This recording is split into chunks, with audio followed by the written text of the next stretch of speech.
Hi guys, so today I want to focus on this saying, it's a marathon, not a sprint. And that is so true, right? It's, so you've probably experienced it over your lifetimes as well, whether you've done an undergraduate degree, a postgraduate degree, whether you're working, you're thinking about your career and how long that takes over time. It's not about, you don't tend to have these huge leaps forward, because there are often these tiny little incremental decisions that go into every single day of your life to move you in the right direction, or the direction that you want to travel. Now, admittedly, when you get to that destination that you've been looking to achieve, whether it be running a marathon, you get to that and you think, oh wow, I've done it now what? And that's so true for life in general as well. We tend to make these goals, we hit the goals, we achieve them, and then we think, right, what's next? Now, I know this again from personal experience, because when I was younger, about 23, 24, I dreamt of having a Lotus Elise. I loved it. My wife's cousin let me drive his car a long time ago, and I fell in love. It was it was beautiful. It was the best car I'd ever driven, and admittedly, the only cars I'd ever driven by that point in time was a Ford Fiesta that cost me about £450. And so I was in love, and I saved, and I saved, and I saved some more, and eventually I managed to get enough money together from both part-time work, but also running my own little businesses and little side hustles. I ran a little printing business, printing business cards and leaflets for a while, and I made enough money to buy this car. And what did I do? I didn't buy it. I kept growing that money. I kept, that little pot of cash, kept growing it, and I still didn't buy it. It took for my granddad to pass away, for me to kind of have that kick in the teeth, or that kind of punch in the gut of saying, look, life is short. You've got to get particularly if you've aimed for something, you should go for it. You should enjoy it, because time is ticking for all of us. So I bought this car, and it was amazing. Still by far probably one of the best cars I've ever driven, and I've driven Rolls Royces, Lamborghinis, Ferraris. I've driven a lot of really nice cars, but still the Lotus Elise was an amazing car that I absolutely loved. But very quickly, I was like, oh, well, I was taking it to work, and people were like, oh, wow, look at that great car. But then after a while, it lost its shine. And particularly when in the winter months, if you've ever been in a Lotus Elise or seen a Lotus Elise, you'll probably realise that when it's snowing, it's not the best car in the world. And every bump you feel goes straight through your spine. And so I sold it, and I bought a Volkswagen Golf, a very old, beat up Volkswagen Golf. But what I'm trying to say here is, think about what are those long-term goals. It took me a while to accumulate the money to buy that Lotus Elise. Money tends not to just drop itself in your lap. The lottery, if you look at the adverts on the lottery on the TV for the national lottery, or for the postcode lottery, things like that, it's about focusing on, oh, you could win this huge amount of money. But of course, the chances of that happening are very, very slim. You would be much better off taking the time that you're utilising dreaming about winning the lottery to actually investing in yourself, either your personal development for your career, or potentially for starting a business, or investing your money in something that's going to pay you more interest than your average bank account. So think about it, and think about what that journey looks like.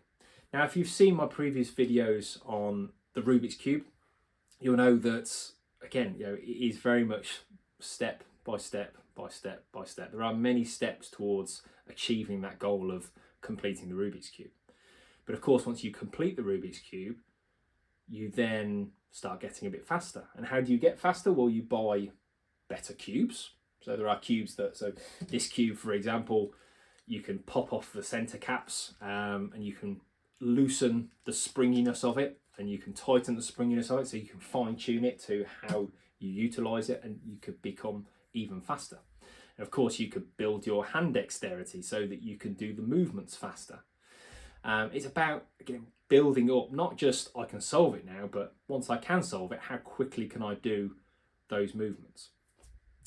Now, one thing I also wanted to show you is, back in 2012, I was offered the opportunity to do a PhD, and I'm dyslexic. I found out that I was dyslexic just as I was finishing my master's degree, and so that wasn't the best of times. But at the same time, I recognised that if I'd managed to do an undergraduate degree and a master's degree, then dyslexia shouldn't really hold me back. But when you're then told that, right, to do this PhD, you've got to do lots of research, lots of different bits and bobs, and you've got to write 40, 50,000 words, which FYI looks a little bit like this.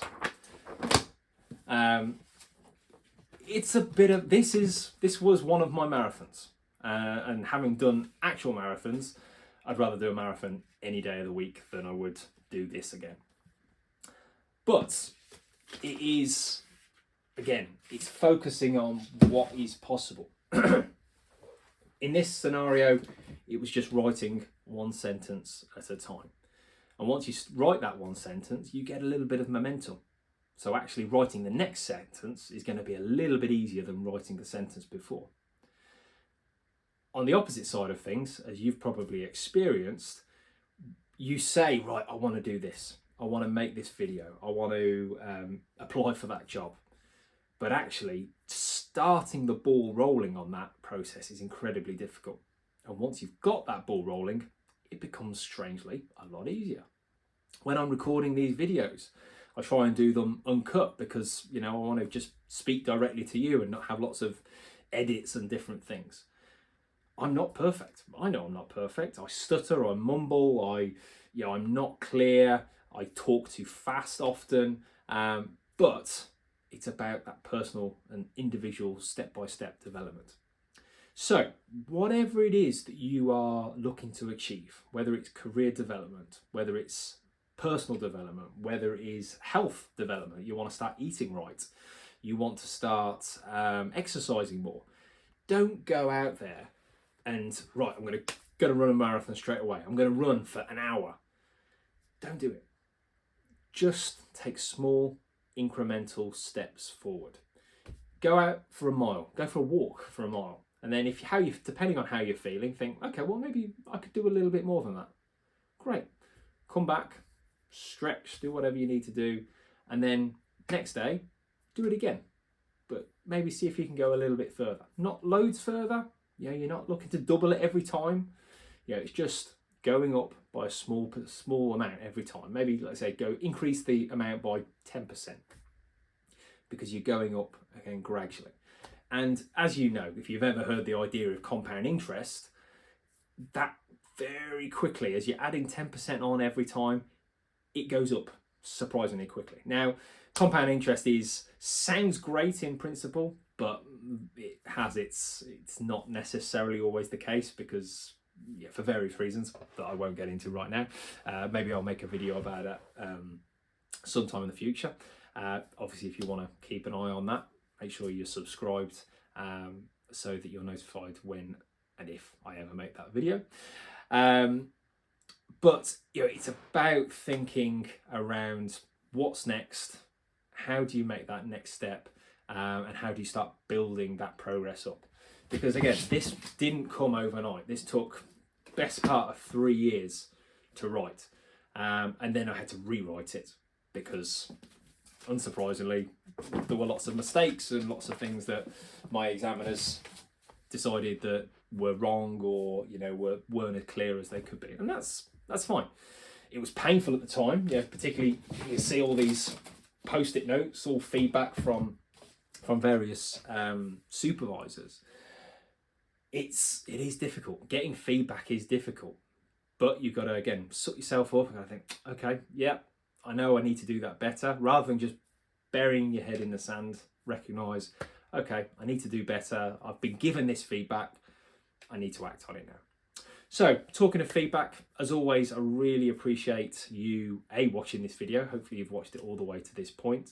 But I appreciate your thoughts and your feedback for these videos. If you like it, obviously give it a little thumbs up, like on YouTube. Depending on where you're watching it, please do comment as well. If you like it, great. If you don't like it, if you think it could be better, then please do tell me as well. I promise to be as open and as positive about feedback as possible. It's not necessarily my go-to frame of mind, but I want to try and not bury my head in the sand, and I want to read your feedback and think, okay, yeah, that's a good piece of feedback. I will try and enact that. So thank you very much for watching. Again, comment if you want, drop me a message if you want. Yeah, be love to hear from you, get your thoughts and feedback. But please do think about, it's not a marathon. Sorry, it's not a sprint, it's a marathon. It's not, Rome wasn't built in a day. All of these cliche sayings, it's so true. Think about what you want to achieve, break it down into small individual steps and start achieving those steps day by day by day. Because in 10 days time, 2 weeks time, a month's time, you'll be so much further along the road than you'll ever believe was possible. Thanks again for listening, and see you later.